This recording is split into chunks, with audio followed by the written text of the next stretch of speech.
Hello. I hope this isn't too dark. It looks okay. When I face the light, it's way too bright. So I think this is all right.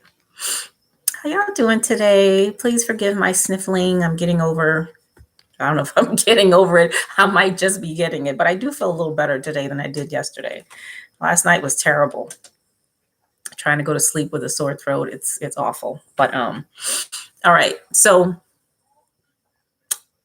well, first of all, today was my last day on the job working. So now I'm on leave until like the beginning of November. And in that time, I am hopeful that something will come along and I'll be able to do what I really want to do. So working on that. All right. So tonight I want to talk about something that's interesting to me, and I hope it'll be interesting to you. So I've talked a little bit about how I went to hypnosis in order to learn about various things to inform what I do, in learning design. And just to remind you, so y'all know I ain't lying, here is my, I am a certified hypnotist. And here is my card. That light is on there. Can you see that? Now it says this card expired April of this year. I don't know if I want to renew the card because I don't practice as a hypnotist or a hypnotherapist. I use the principles in the work that I do. Okay. And so I use those principles in the work that I do. So I don't know if I'm gonna, you have to go back and get recertified and stuff like that. I don't know. I have to think about it. I mean, I have time, so I might. I don't know. But I got certified as a hypnotist because I went to the whole thing and I did all the practice, had clients come in and all that. And in that work, in the training and in the practice that I did, I see how I can use that in my learning design. Now, I don't have people sitting in front of me and I'm hypnotizing them to do whatever. That's totally not the way it works. Even though I use some of the stuff in my learning design and also in my mentoring, I don't necessarily hypnotize people. Okay. But what I do is I use the power of suggestion. Okay. Which is, an enormous part of what hypnosis is. Okay. So first of all, everybody is suggestible on some level. Okay.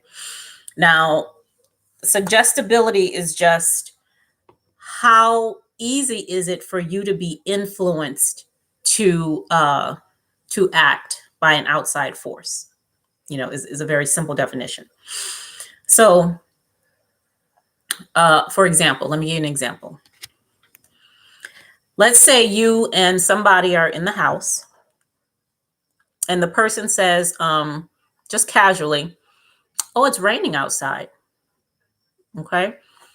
There's 3 different things you can do that have to do with how suggestible you are. Somebody says, "Oh, it's raining outside." And you immediately pick up your umbrella before you go outside. Okay. Now, typically that would be seen as being highly suggestible. Okay. Because all you needed was to hear somebody say, "Oh, it's raining," for you to pick up your umbrella and go. Highly suggestible. Now, the second one, person says, "Oh, it's raining outside." And you go to the window, you're like, "Oh, it is?" And you actually look out the window first. Okay.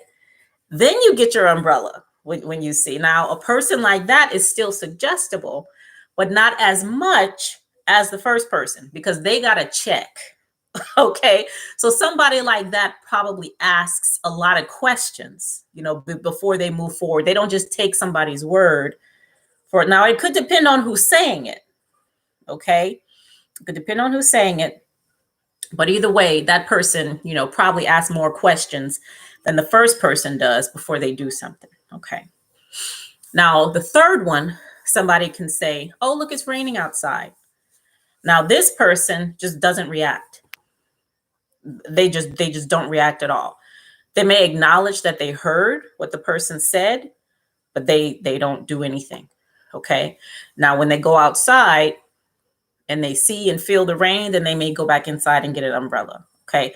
So all three of those have some level of suggestibility. We all do. Okay. And it goes back to what I talked about in another video about the placebo effect. Okay.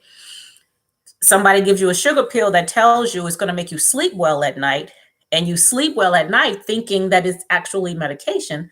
That's the power of suggestion. Okay. Now, with these three people, as far as hypnosis is concerned, now I have in whatever class you're in, whatever group you're in, whatever, you have those people in that group. Everybody has some level of suggestibility. Okay. So what hypnosis does not create a state of suggestibility. Okay. You already have that. What hypnosis does is enhances what you already have. Okay. A person, the first person who didn't ask no questions, just immediately heard that it was raining, got the umbrella and went out. That person in a state of hypnosis would be very highly suggestible because it'll just be enhanced what they already have, versus the person who had no reaction at all. Okay. That person will be a lot harder, okay, to get into a suggestible state because they're already not really there. Okay. So sorry, I got something on my teeth. Okay, so what does that have to do with training and learning and what I do? Because people are already in one of those states. Okay. What you do is, let me give you an example of something that I'm doing that I have in the course right now. One of the beliefs, and again, this goes back to beliefs. I write belief statements for my training. Okay.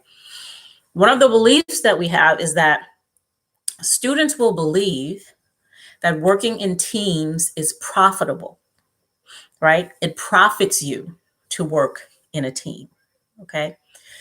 Now, what kind of suggestions can we design into the training to help them act on that belief? Okay.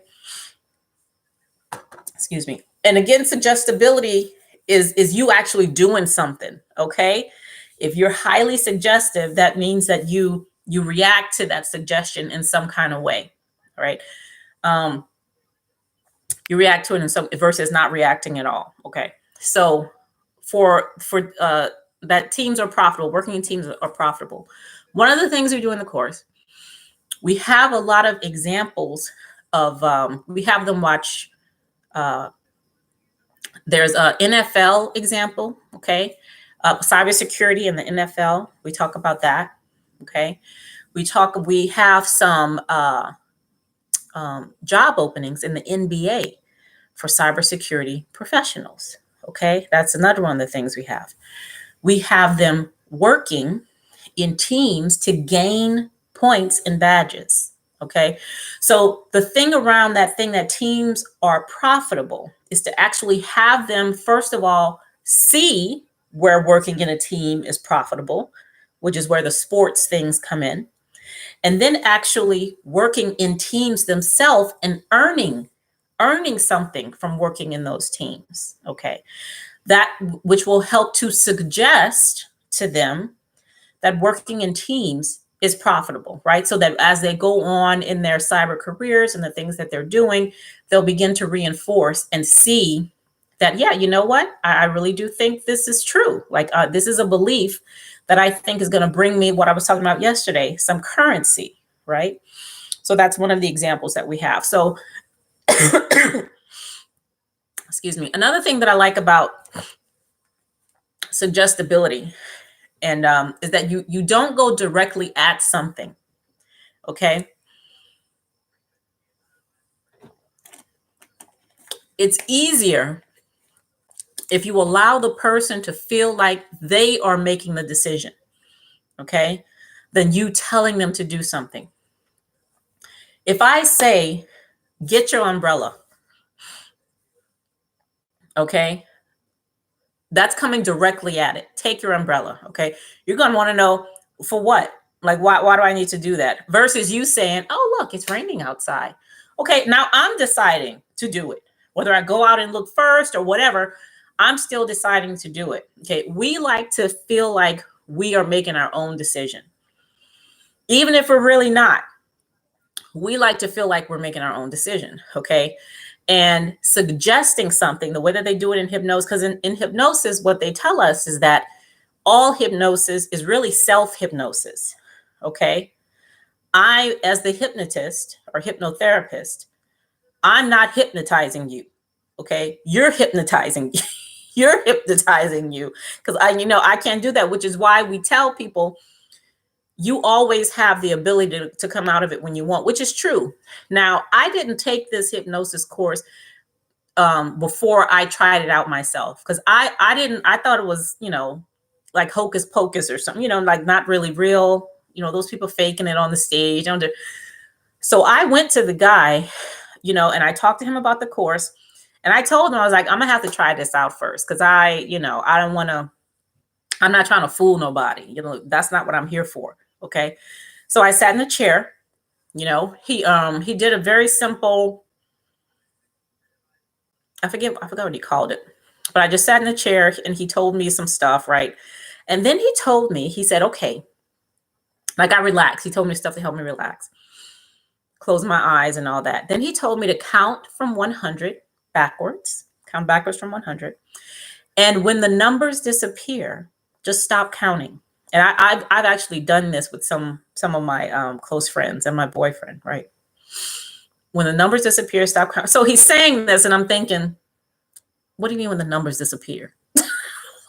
That don't make no sense. I'm not saying this, but that's what I'm thinking in my head as I'm laying there with my eyes closed. Okay, so then I'm like, okay, 100. In my mind, I'm not counting out loud. So I'm counting. He's like, okay, as soon as the numbers disappear, just let me know when the numbers disappear. So I'm counting. Y'all, when I got to 91, there was nothing there. I'm telling you, listen, I'm telling you, I could not count past 91. I didn't know what was past 91. There was nothing there. He said, and he asked me, he said, have the numbers disappeared? And I shook my head because they had. There was nothing there. I'm telling you, I probably sound crazy, right? But listen, this stuff works. Like, it really does. It works. It absolutely works. And from there, he went. It was like a relaxing thing, right? So we went through the whole thing, and I got up and I was like, dude, I gotta take this class. I was like, I have to take this class, okay? Because I was a believer after that, because I experienced it, and it was nothing. Because some people came in there,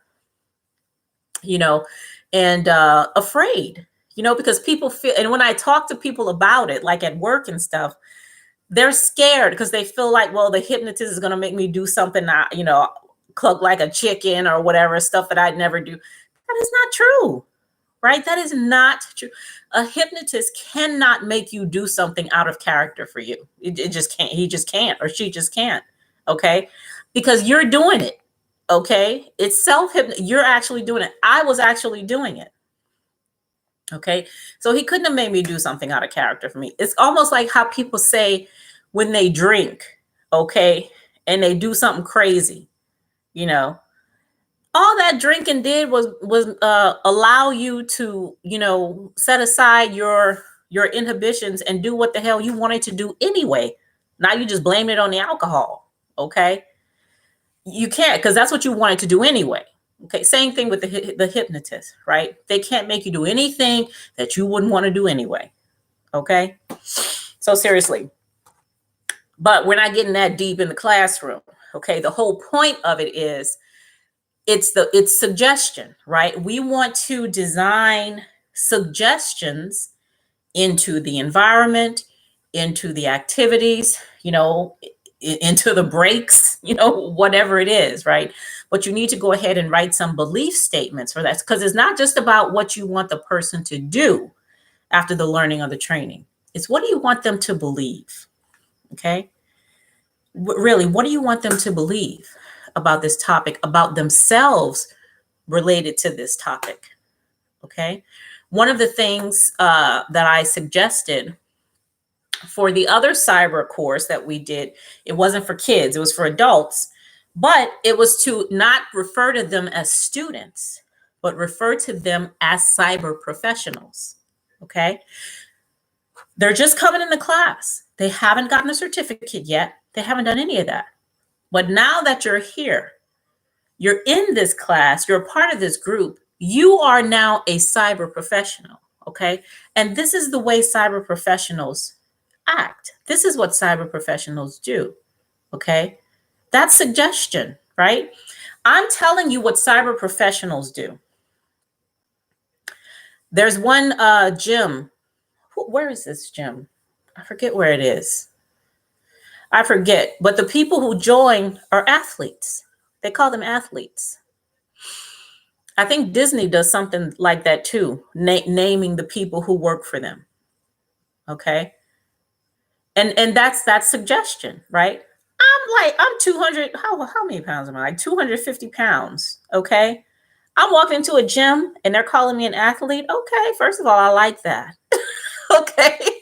Now, what is that going to prime me to do? You're priming. Okay. You're priming people to do something, to act a certain way when you put suggestions out there. Okay. When you do that. Think about various religions, how they refer to those people. Okay. That's a suggestion. That's a primer. Okay. If you're going to be part of this group, this is how this group acts. This is what this group does. This is what this group believes. Okay. Any kind of group that you belong to.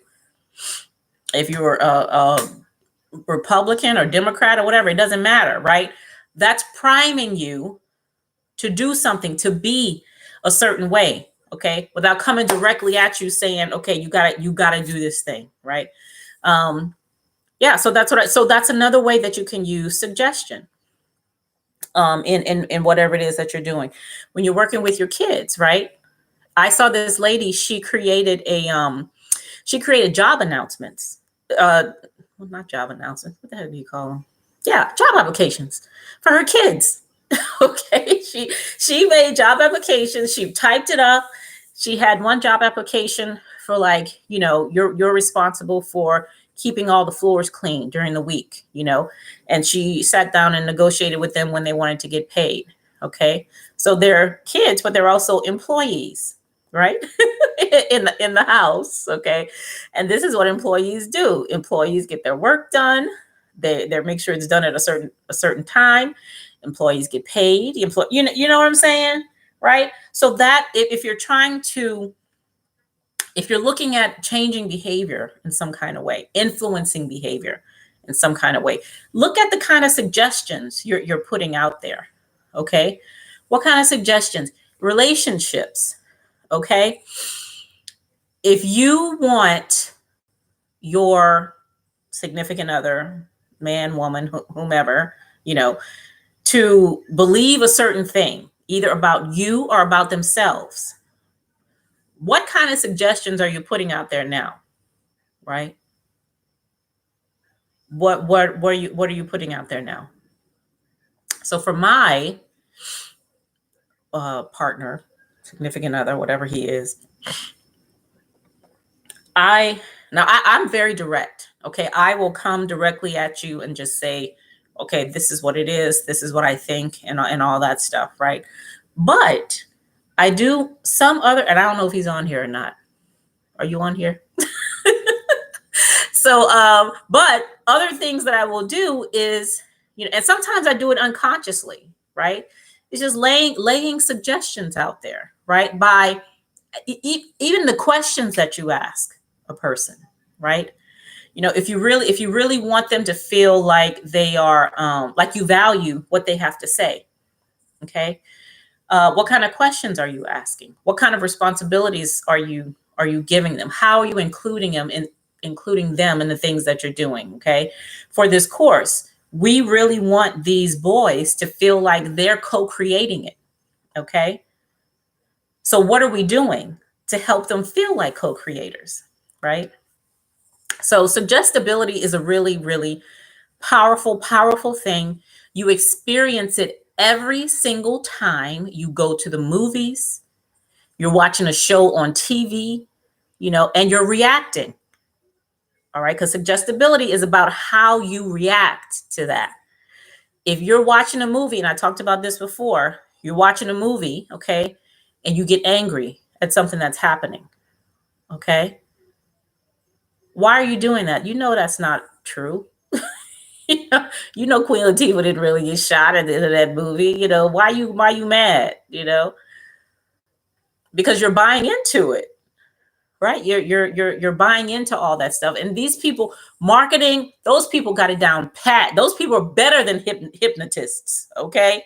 Those marketing folks and the people who make movies and advertise and all that stuff, that's what they're using. They're looking for a reaction. Suggestibility is about getting a reaction from somebody.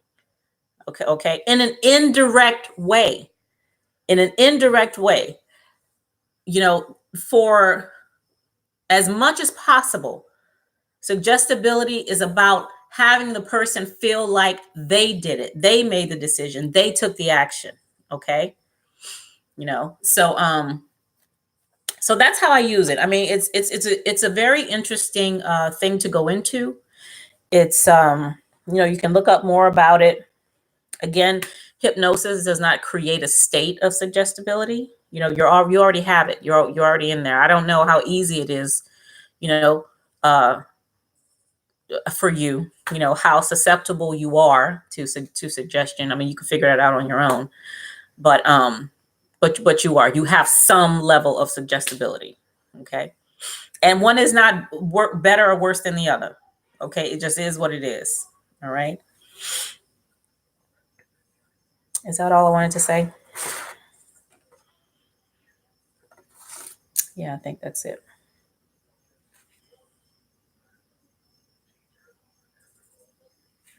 Yep. All right. That's all I have to say today. We have our class tomorrow. I'm looking forward to it. I hope everything works out. We have a lot of catching up to do, but I think we'll be okay. All right.